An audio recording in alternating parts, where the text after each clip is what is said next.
Hey guys, Asniel here. This is just a short showcase for my Kazuha aesthetic build. Without further ado, let's get right into it. To start with, let's define the build and how it's different from other builds. My build is primarily defined as aesthetic because I am using Kazuha as the main character to replace the Traveler. It means I use him for exploration, story, and combat. It also means I prioritize him and try to keep him in the field as much as possible for his combat animations. That means I switch characters a bit less than most players and focus on how fun it is for me to play as Kazuha. You can also say it's like role playing as Kazuha. So while I try to maximize his damage output, I am deliberately putting a limit on his potential as a support EM character to focus on his gameplay. So with the definition out of the way, let's get right into the build starting with a weapon. Aminoma Kagiuchi is so far the only easily accessible sword that fits his aesthetic. The Mist Splitter would have been visually fine as well, but as an F2P this is the most attainable one, since you could forge it from the blacksmith. This is of course before the 2.8 update. Based on the trailer that we got from the Disastrous livestream, Kazuha's storyline focuses on a very ominous and worn out sword that he seemingly reforges into a new sword that we see from the leaks as well. While this is not confirmed, rumors say that this new sword is going to be an attack stat katana, which means that the build would roughly be similar to Aminoma Kagiuchi. So we are starting off with a weapon being an attack stat. The weapon I'm using is maxed to level 90 with refinement rank 5. This took a long time since it's not exactly easy obtaining multiple copies of the sword weapon forging material from the bosses. We are hoping that the new sword will also be refined rank 5. A quick look on the talents. Since Kazuha is my main character, I also maxed out all of his talents to maximize the damage output despite the type of build I am going for.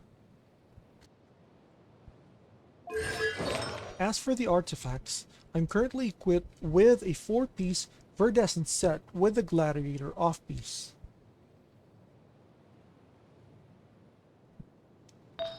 So starting with the flower, you can see I did add as much EM as I could with a bit of attack and crit rate. If I could get one with a crit rate, attack, EM, and crit damage, of course I'd prefer to switch over to that one. With the feather, I was hoping it would be higher in the EM and the crit rate. However, it all somehow went to the ER and attack. But it is a pretty good feather for me for now. With the sands, at the moment I have an elemental mastery with attack and crit as my focus. Unfortunately, it does have defense and HP. But I am hoping to farm and get more Verdescent sands to experiment with. Hopefully with both crit rate and crit damage, as well as EM and attack. While with very low chance of getting it like that, it will take a long time. I may also try and experiment with an attack mate stat as well, but until I get one with both crit and EM, this will have to do for now. For the goblet, as you can see, I have animal damage, and it having EM, attack, crit damage, and ER as well. It is a piece that I don't think I may ever replace for now, considering it is very hard to get a goblet like this. Lastly, the circlet is crit damage like most DPS builds, but I will be hoping for a better one that will replace HP with crit damage and the attack to be a percentage one instead. Aside from these artifacts, I also want to try and obtain an EM focused set eventually, but for now this will have to do. Also, this is a C0, and I am hoping to get more constellations once the new banner is out. So for the details, it does come out like this with attack 751 plus 1078, EM 493, crit rate 35.3, which I do want to increase eventually when I get better artifacts. Crit damage 126.2%. As for how I do the testing, it depends on what in particular I'm testing. For example, I'm testing his physical attacks. So I go to an isolated enemy, do my attacks, move out of range, end the battle without killing it. Switch artifacts, and attack again. I usually record the normal as well as a crit damage to compare the two. If I'm testing out elemental mastery, I still prefer testing it on an isolated enemy so it's easier to see the damage than doing it in a crowd of mobs. Also, doing it at the same enemy ensures the resistance or defense of the monsters aren't influencing the results. In particular, I'm using this guy, which is right here near Wolvendom. It's just one of him, and it's pretty near the teleport point as well. So I don't have to worry about excess mobs.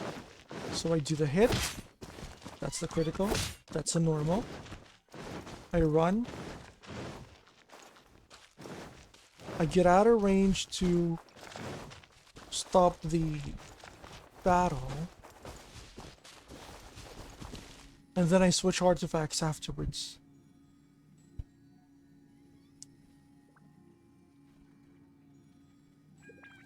There you go.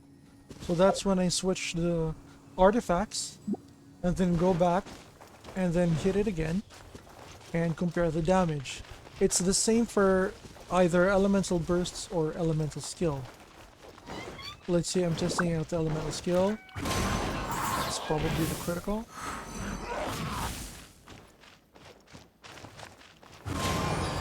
That's the normal.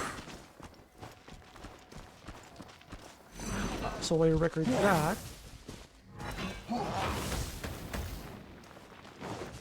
Now let me try the hold. So that's the normal. So then I just do that over again in order to get the critical. Yeah, it didn't work that time. But as you can see, because of the pyro effect, I did see the elemental damage. So it's actually easy to do it for measuring the elemental mastery as well. On a final note, since I am using Kazuha differently as how he is intended, you could say I am missing on a bit of elemental damage, since I am using him mostly for his normal attacks as well, in addition to his skills. So in order to compensate for that missing damage, I use Albedo on my primary team as an additional damage whenever I use Kazuha's normal attacks. So let's say for example this Hilichurl. How long would I normally take to kill him using normal attacks only? In order to compensate for that, I would use Albedo's Solar Isotoma so I could have increased damage.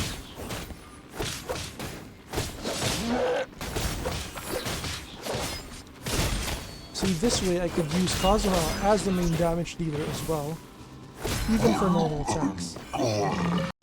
While there are multiple ways to test out his damage, this is the most straightforward one I know to make it easier for me to see the damage and not worry about external influences like defense, resistance, or even mobs' elemental damage. Anyway, that's about it. 2.8 is right around the corner, and I have a bit over 200 intertwined fates I've been saving to pull for Kazuha constellations. Looking forward to that. See ya!